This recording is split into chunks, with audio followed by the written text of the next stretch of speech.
My guest tonight is a blogger and author who lives in California and blogs by the name of Juror 13, which comes from the fact she views cases from the perspective of a juror. Lisa Wilson co-authored a book about the events that took place on February the 14th, 2013, called Fugitive Oscar Pistorius, which details the tragic and shocking events which led to the death, and we now know murder, of 29-year-old Riva Steenkamp. She joins me via Skype from California this evening. Lisa. Hi, Jason. How are you? Very good, thank you very much. And you've just come back from South Africa. Yes, it was a 3-week trip. It was the first time I'd ever been in South Africa. It was a trip to get together with my co-author, Nick Leek, who lives in South Africa. He and I have been writing together for the past year and a half. And we had the wonderful opportunity to view some really beautiful parts of the country, as well as to meet with the Steenkamp family and to be there in the courtroom in Bloemfontein for the judgment. I read a few articles about Oscar Pistorius. He was described as being quite upbeat towards the end of the court case and smiling and looking quite content with himself. He was in the courtroom just this past week as he met for a bail hearing, which has created quite a bit of conversation online and exactly what you're talking about, his demeanor while he was there. I think it's shocking to a lot of people that this is a bail hearing because he is a convicted murderer at this point. And so why in the world would a convicted murderer be eligible for bail? It's the question that everybody has. But he's been on house arrest. He served 10 months of a 5-year sentence, and he's been on house arrest, from his previous conviction. But essentially, he paid about $600 and walked out the door, and he'll spend Christmas at home. Well, am I right in thinking, we'll get down to that in a second, as punitive it was, am I right in thinking as well that the Riva's family supported that bail application? Am I right? Did I get that part right? No, they don't support him having bail. Right. They definitely want him to be in prison. They want him to be in prison certainly longer than the 10 months that he served. But, I will tell you, in spending some time with the Steenkamps, they are a very forgiving Christian family. And some of the statements they've made in public about Oscar, I think, have been a little bit misconstrued. They do come across as somewhat lenient, but that's not to say that by any shape or form that they support what he did. They're horrified by what he did to their daughter, and they make no bones about it that they believe it was intentional. I mean, that this is not the story that Oscar told of, the phantom intruder and all of that. They don't believe in that at all. They believe this was an intentional killing that came from a fight, that they were in the midst of an argument. But, they're pretty disappointed by the fact that Oscar is out of prison right now. Was it expected? Yeah, I think they're not surprised. This is kind of how it's been going. Yeah. And is that because of the system in South Africa? Is it because the family have a lot of money? Do you think that plays a part? Yeah, one of the joys for Nick and I and what we do is that we are not paid members of the media. He's a freelancer. He's been a freelance photojournalist for many years, and I am an independent blogger and author. And so we can research and pretty much say what we feel and what we think. And we don't have a paid agenda. We speak pretty frankly about how we feel about things. And yes, we both feel that there is money at play here. There's been money at play throughout this entire case, even prior to Riva being killed. When you look at Oscar's life and his lifestyle and how all of that eventually ended, money is very much rooted in all of this. As far as, some of the decisions that have been made along the way, as far as Judge Masipa is concerned, I think that she was just a bit unsophisticated for the enormity of this case. And I just don't think she had the sophistication to deal with this type of case. With that being said, I wouldn't be surprised if there are other people behind the scenes that were manipulated into making certain decisions. I know that's a bold statement, but I do feel pretty strongly about that. You wrote extensively about this case. Mm-hmm. You've met Riva's family. I don't know if you've met anyone connected with Oscar, but why do you think Oscar Pistorius thought that his only option was to fire that gun? Has anyone you've met or anything you've seen or experienced, especially in the 3 weeks that you were there, given you an indication of what it was that made him think that shooting Riva was his only option? Actually, I was pretty clear on that a long time ago, so there's nothing recent that has affected my thoughts on that. I do have a pretty clear opinion on what I think it was. I don't believe that it's something as simple as a jealous fight, a lover's quarrel. The fact that it was Valentine's Day, I think plays a part only in that, there's certain stresses that come from that type of holiday. And often, when couples are having good times or bad times, some of those things tend to come out around those types of holidays. I think that's probably the extent of it. But I think there's some bigger things. And this is something that we talk about quite a bit in 3 of our books, Resurrection, Revelations, as well as Fugitive, which is the most recent one. Fugitive is, I think, a pretty interesting book because the reason why it's called Fugitive, and a lot of people have asked us about that, is because, it's not literally, Oscar going on the run, although we do certainly think that that's a very real possibility between now and when he's sentenced. But if you look at him and his lifestyle, he's been a fugitive for his entire lifestyle. He's hidden behind, this almost superhero-like persona of the Blade Runner. And I was one of those people many years ago that was a fan of his. And I thought, gosh, what an inspirational story. This is amazing. He's going to the Olympics. And it was an incredibly naive view of what was actually happening.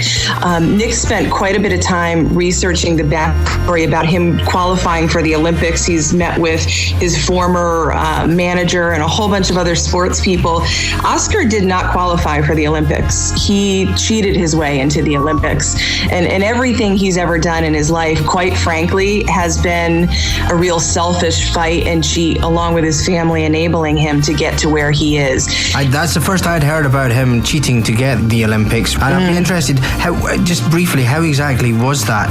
Well, he didn't actually qualify. So if you look at his numbers, what I mean by, I guess there's a lot of different ways you could interpret cheating, but really it's what it came down to was, originally the organization said to him, you don't qualify, you're not going to go. And he wouldn't accept that. It took him 4 years to go through this fight, and he worked with all sorts of engineers and doctors to come up with a scenario that would work best in his favor. If you actually look at his race numbers and his qualifying times, he didn't actually really qualify. There was another guy, and his name escapes me right now, but there was somebody else that should have been there, and that guy was bumped out for Oscar to go instead. It was totally political. And not only did Oscar do that for, to get himself there, but other people were, excuse the expression, screwed out of that opportunity because of what he did. And then once he got there, because he was in the midst of fighting with his ex-girlfriend, he was crying every day and calling home every day saying he didn't want to be there. It's just is a really crazy story, and not what people thought at all. Certainly not what was shown in the media. And that is an interesting thing as well, because it hasn't really come out, well, not in the mainstream media anyway, just how warped this guy's personality was. In the trial, we saw a little bit of it in the text messages that were released and given out as evidence. And look, I understand why Harinel didn't want to get bogged down in that kind of detail. But what we saw was enough to reveal that Oscar was, what else can you say? A nasty piece of work. Yeah, he is. You can't really mince those words. A lot of the girls he was dating prior to Riva were very young, very inexperienced, and they were head over heels smitten with him. And that worked in his favor. A lot of people wonder, why Riva? Why now? Why would he kill her and not one of the other girls? Well, Riva was totally different. She was older. She was more established in her life. She was an up-and-coming model, working very, very hard to become established in her own career. And there's a lot of evidence that actually points to the two of them having a lot of arguments, a lot of problems in that month leading up to her murder. Some of that is based in the odds of their careers. There's a couple of moments in trial, I think, that were really pivotal, where he talks about, and Nell really hammers on this, Oscar wanting going to take Riva on trips with him so that she could understand his life, that she could be a part of his career, essentially that he could use her for what he needed to use her for. And there's a lot of reason to believe that Riva wouldn't have never gone for that. She was not smitten with Oscar to the extent that he was with her. And I think in the end, I think there was a lot of argument over what she was willing to do for him. Now, of course, we have to speculate a little bit what happened in those very final moments, but there's no question, based on the ear witness evidence, the arguing that was heard across the way, the text messages that night, that there was a fight in that house. The physical evidence supports that as well. And I think when push came to shove, I think Riva was going to call the police. And I think Oscar made a very clear decision that it was him over her. He wasn't going to allow her to take away everything he had built. And certainly that would have, if anybody had found out about who he really is. And if you want to know who he really is, aside from reading Fugitive, you can also read Trish Taylor's book. That's Samantha Taylor's mother, his ex-girlfriend. You will absolutely be blown over by the real person that Oscar is, and it's not who people think he is. It is Monday Nights, Monday Matters with me, Jason McCrossan, talking to Lisa Wilson, the author and blogger, currently in California at the moment, and we're discussing the life and trial of Oscar Pistorius. And Lisa, you've been scrutinizing this case more closely than most. Yeah. Do you get a sense that there was more the state could have done? Areas maybe it should have focused more prominently on, which may have got the murder finding first time around and meant Oscar was now behind bars? You know, the thing that's, I have amazing respect for Harry Nell. I mean, he did such a great job in this case. And, you know, there are some things I think in time, you know, in retrospect, now that we've kind of seen how things have ended up, you look back and you say, okay, well, maybe he could have done this or maybe he could have done that. But, you know, the biggest thing well, not the biggest, but one of the things that the judge definitely, I think really messed up, and this was a point that came up in the appeal, was that she just completely ignored some very key circumstantial evidence. You can't look at any case piece by piece. Cases just don't work that way. You have to look at the entire story. You have to look at the totality of it. And, you know, it's very easy to take what happened at Oscar's house piece by piece that night and try to explain it away. You could do that with anything in life. If you take it piece by piece, you can come up with an excuse for any element of it. But when you have 15, 20, 25 different things that all point in one direction, it becomes a lot more difficult. And that's what she neglected to do. There was a very real, very tight fabric of evidence in this case. It's astonishing that she ignored it. And she also seemed to ignore the biggest thing for me, which was it didn't actually matter who was behind that door. Mm-hmm. He shot and killed someone who, and in his own words, he didn't even know who it was. It could have been anyone. And that alone seemed to me strange that she missed that completely. Yeah, well, absolutely. I agree. I think that she had some real sympathy for him, which, you know, I know one of the things when you and I had kind of talked online in the last week or two, I think one of the things you were really surprised by, and certainly has surprised me too, is that any woman could look at this case and have sympathy for Oscar. And I do think that Judge Masipa genuinely did have some sympathy for him. You can see it in her demeanor if you actually watch back some of it and some of the things that, you know, the way that she handled arguments between the defense and the state. She always seemed a little sympathetic to the defense side.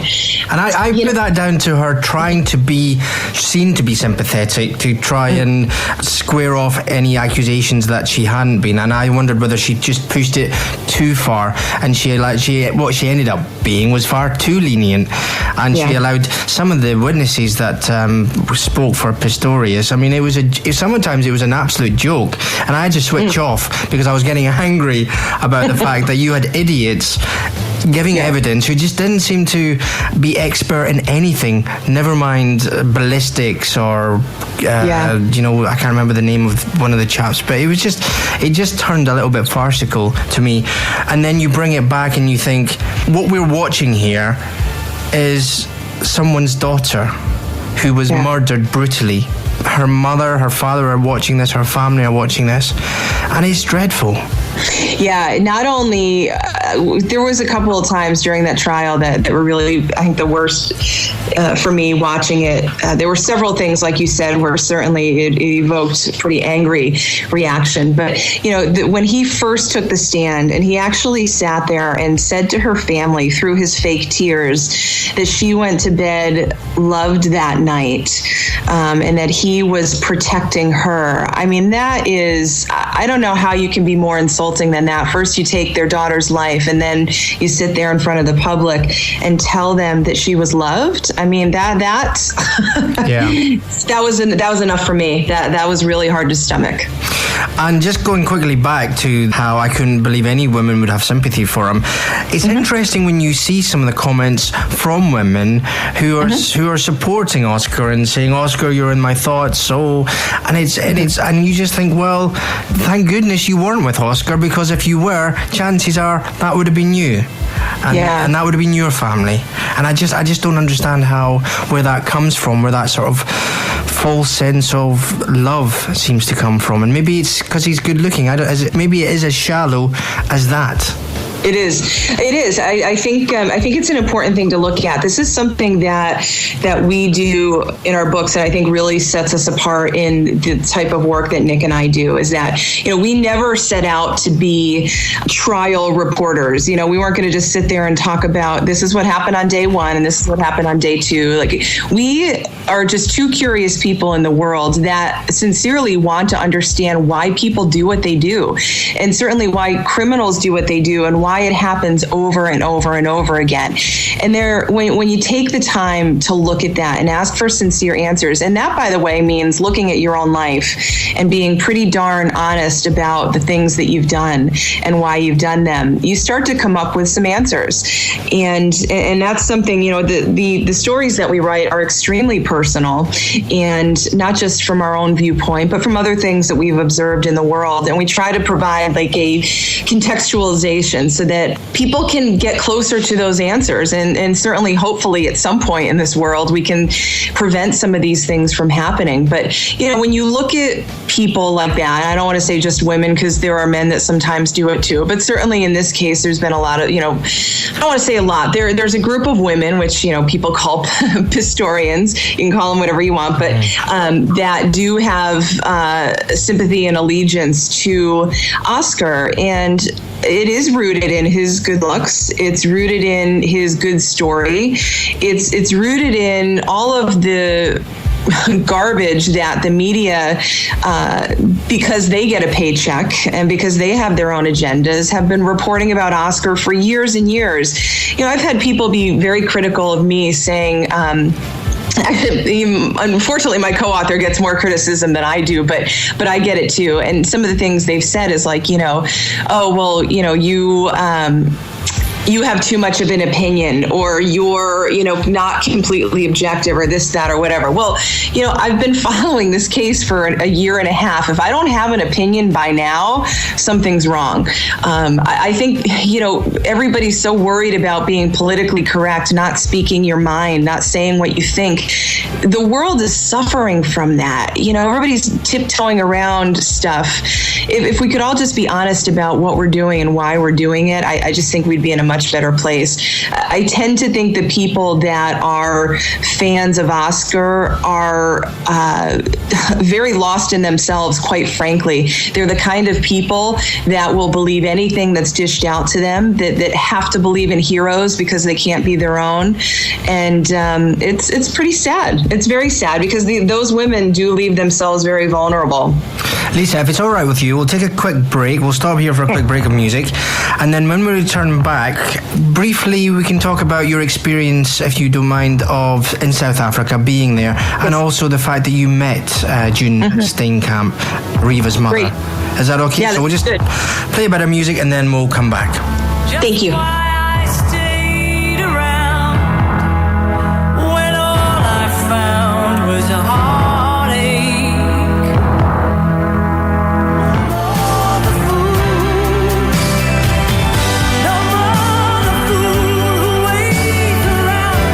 Waiting for you to bring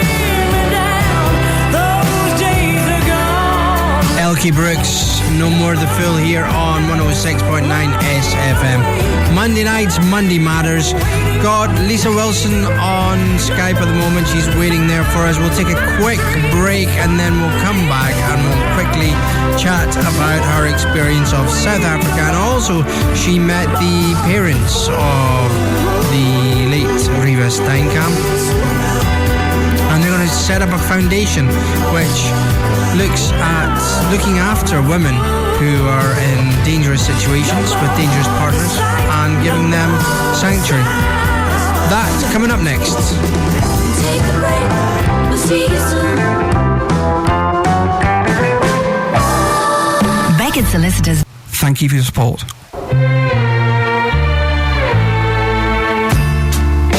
It is Monday nights, Monday Matters with me, Jason McCrossan. I'm currently speaking to Lisa Wilson. Now, we're speaking via Skype.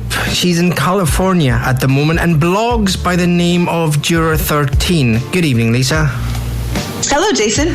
Now, just before we get on to the next bit, can you just give us, for anyone who's really interested in the kind of stuff that you've been saying about the cases that you've followed, where can they find out more about you, like of your blog and your Twitter account? Yes, I'll give you all of those. So my blog is Juror 13, and the address for that is Juror and then the number 13 LW at wordpress.com. My co-author's blog is Nick Vanderleek, and that's NickVanderleek.com. We're both on Twitter. My Twitter handle is Lisa W.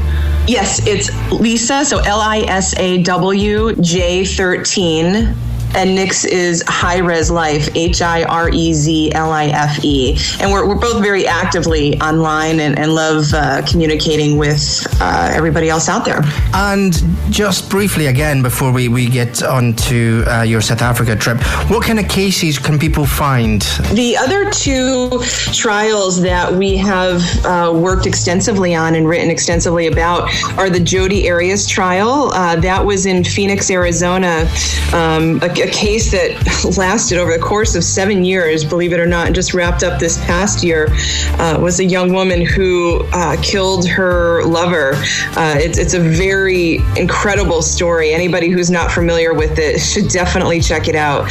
And then the other one is Amanda Knox, which was the American student who was in Italy. Her roommate was killed, and she and her Italian lover were charged and were convicted, acquitted. Yeah. I think everybody knows Amanda Knox. So those two can be found on our websites, and we've got many more in the works. Fabulous.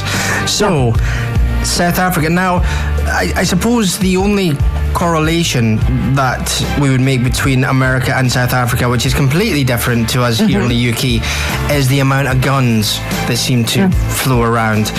And with that, the amount of gun violence. Do you carry guns? Are you used to being in that environment? I found it quite strange when my friend had a gun. For me, that was weird because I'm not used to that sort of thing. So how did you find it, and how did you find South Africa generally? Yeah, those are some pretty big topics. I am not a gun supporter. I actually, I feel very strongly that America is failing miserably at gun control. I'm also not one of those radicals that thinks every single gun should be off the street. I just simply think there needs to be a middle ground reform and common sense to get some of this stuff cleaned up. I think it's ludicrous that everybody's just running around shooting everybody up because they can. Because they get angry. Yeah, it's nuts. We have to do something. I actually, part of my sensitivity to that, and I'll talk about this very quickly. I feel it's important to mention because the anniversary is tomorrow. I'm from Newtown, Connecticut, and 3 years ago there were 20 children and 6 adults that were murdered, and it just should never happen. And we all think it can't happen in our little towns, and it's happening all over the place. place every day, and there are ways to stop it, and I feel very strongly about it. Being in South Africa, I was really curious how I was going to feel. I wasn't super nervous going there, and I have to tell you, the majority of the time that I was there, I felt fairly comfortable. I was aware that, obviously of the violence that takes place in that country, and aware of the fact that I'm American, I look American, and that I needed to be careful about what I was doing. Luckily, Nick and the people we were with, did advise me and help me with those types of things. And so, I think we were probably more careful than most, but there were a few times that I felt a little bit vulnerable. One of the things I'm sure that you recognize while you're there is everybody wants a tip for doing nothing. They all kind of stand around and they want to be tipped. And if you don't tip them, then it's a little bit sketchy, and they'll follow you to your car and stuff like that. So there was some moments like that were a little bit scary.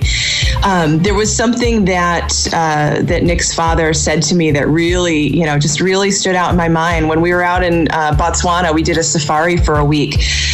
He said to me, he's been broken in twice in his home. It is a very nice home and it's very protected, and twice was broken into. And he said, coming out here in nature with this wildlife that could easily kill me, he said, I feel far more safe than I do sometimes in my own home. Driving around and seeing the razor wire and the high walls and the panic buttons everywhere you go, it's just very, very different than what I'm used to in America. It's very sad to see. And you then also spent some time with Reva's family. We did. How was that? And what was? How did you set that up? And I know that she's got a charity, or she's starting a charity. Yeah, I want to tell you about that because that's important. So both Nick and I have been in contact with a few different people. Nick has been speaking with Barry online, and I've been speaking with Tanya Cohen, their lawyer, online. And when they found out that I was going to be in South Africa and that we were going to be in their neck of the woods, we set it up. And we met with them a little over a week prior to the appeal judgment. So at that time, the appeal had already happened, and we were just waiting to find out what day the judgment was going to come in. So the five of us, Nick, myself, Barry, June, and Tanya, all met up at their pub in Greenbushes called the Barking Spider. And it's a very tiny, modest place. And, one of the things that I feel it's important to mention for them is, a lot of people have been very critical about them potentially gaining money from the Pistorius family. I think, we talked about, the beginning of this conversation about, the fact that at times they've seen lenient in the public and stuff like that. I can tell you, if anybody has any question about whether or not this family is making money, they need to visit them. Because not that I'm telling people to go visit that, but I'm just saying that, they do not have money. It's actually very sad that they are in dire straits. I have a great amount of sympathy for everything that they've been through. So they're working very hard to get themselves into a better circumstance. And anyhow, meeting them was an incredible experience after the amount of work that we've done in the past year and a half on this case, to actually be able to sit down and talk to them about their daughter, which is the whole point of this, was really an honor. They are very lovely people, very warm people. It was like sitting down with them felt extremely comfortable. Of course, I had no idea what it was going to be like, but I just kind of felt like I was an old family friend. They just make you feel that way. And Tanya was a lovely person as well. And they talked very frankly, though, about their thoughts and opinions about this case. And they had quite a few questions for us, which felt good because I think we were able to help tie up some loose ends and give them some different perspectives that maybe they hadn't thought about before. I'll go into that a little bit more in a bit, but I do want to mention the charity. Yes, please do. Riva was the day that she was killed, she was due to give a speech to a group of young students, female students, about abuse, because she in the past had a emotionally abusive relationship with a man. And of course in the news there were all these other cases in South Africa about women being, brutally raped and killed. And so it was important to her that women uplift themselves, that they take care of themselves, and they be aware of these things. So she was due to give a speech that day that she was murdered. And it was a very important cause to her. And June has now taken over that cause. So she, along with the assistance of her attorney, Tanya, are working on coming up with a foundation that's called the Riva Rebecca Steenkamp Foundation.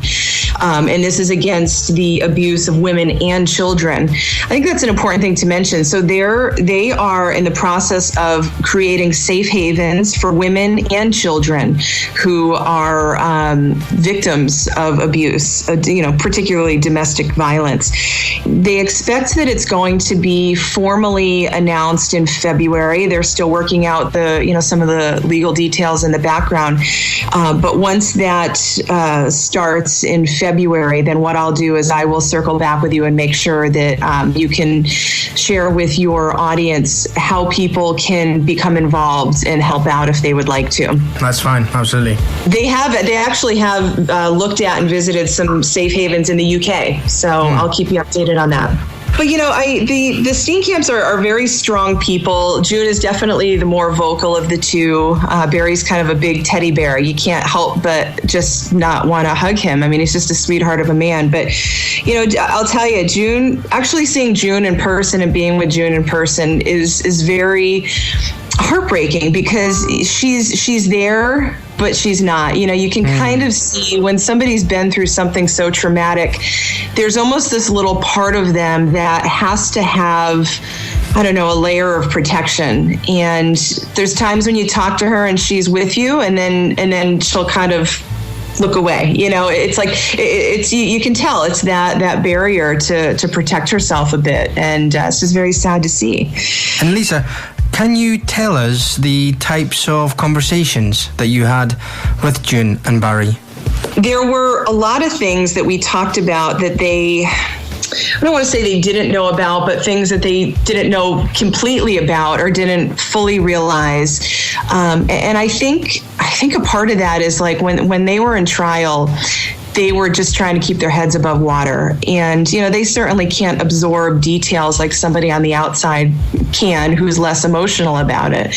I think now I get a real sense from them now that the case is almost over. And now that it's looking like justice, the proper justice is going to be done, I get a real sense from them that they want to know more.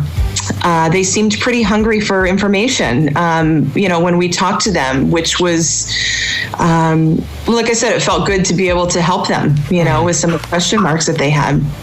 And what I thought came out of the recent bail hearing, which was particularly unfair, was the amount of time that this whole process is taking. So he's going to probably launch an appeal. He might not, but we think he probably will. That could see him out, well, probably he's going to be out until the end of April or sometime in April. If he then, see whether he gets his appeal or not, let's just say he doesn't win his appeal, a new date will then have to be fixed for the court to then fix his new prison sentence. So we're already talking 4 months. It could be 5. It could be another 6 months. And I don't understand how that happens. Well, so how this actually works is right now, April 18th is the date set for his sentencing. But he has 15 days to file his papers for the Constitutional Court, which is in Johannesburg, for that appeal. Now, just because he's filing for that doesn't mean that he gets to appeal. He will lodge that with them, and then they will meet and decide if he has the proper grounds for an appeal. There's quite a few lawyers that have looked at his preliminary, because it's not filed yet, the preliminary reasons, and he's kind of set out 4 reasons for why they want to appeal. And and just about everybody I know has looked at it and said, no, that's not going to fly. One thing that's important to know is that he can't appeal anything pertaining to the original case. He can only appeal what's involved in the judgment from Justice Leach, from the appeal. And so Justice Leach had an incredibly tight and reasonable judgment. And if he's able to get in and even have his appeal heard, to be honest with you, I will be pretty floored.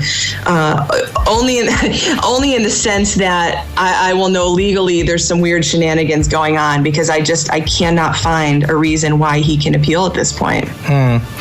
Well, let's hope that April is the final date then. And the thing about this case is it's been a bit of a roller coaster ride. It's followed peaks and troughs and areas where you didn't think it was going to go. I was completely shocked by the judgment of Judge Masipa. As someone who watched it, I couldn't understand how anyone could arrive at the same judgment. So here's hoping that April is the end of this case, especially for June and Barry. Yep.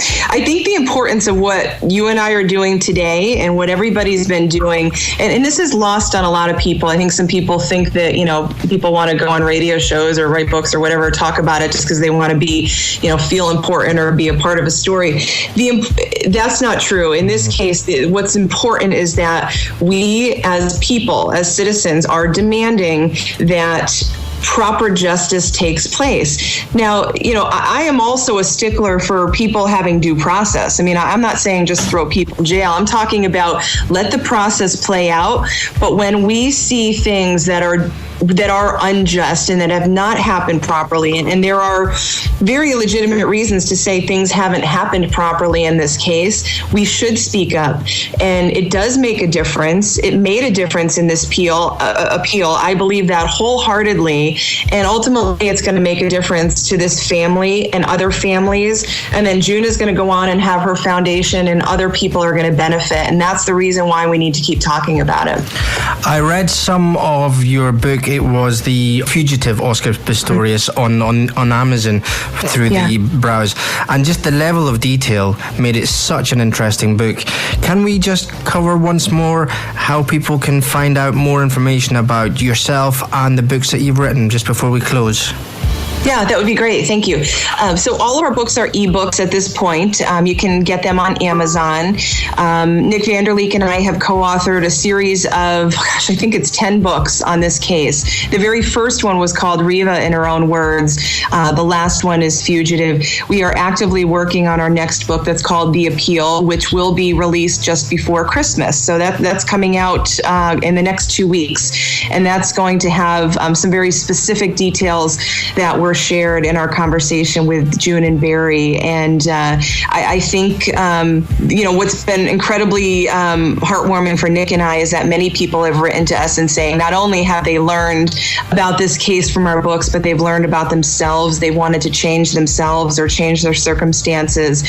And that's really what all of this is about. So look for us on Amazon. You can go to my blog and Nick's blog, as well as our Twitter accounts, and you'll see advertising for our books. Lisa, thank you very much indeed for your time tonight. Thanks, Jason. I really appreciate it. That was Lisa Wilson there speaking to us from California, and that is just about it from us here on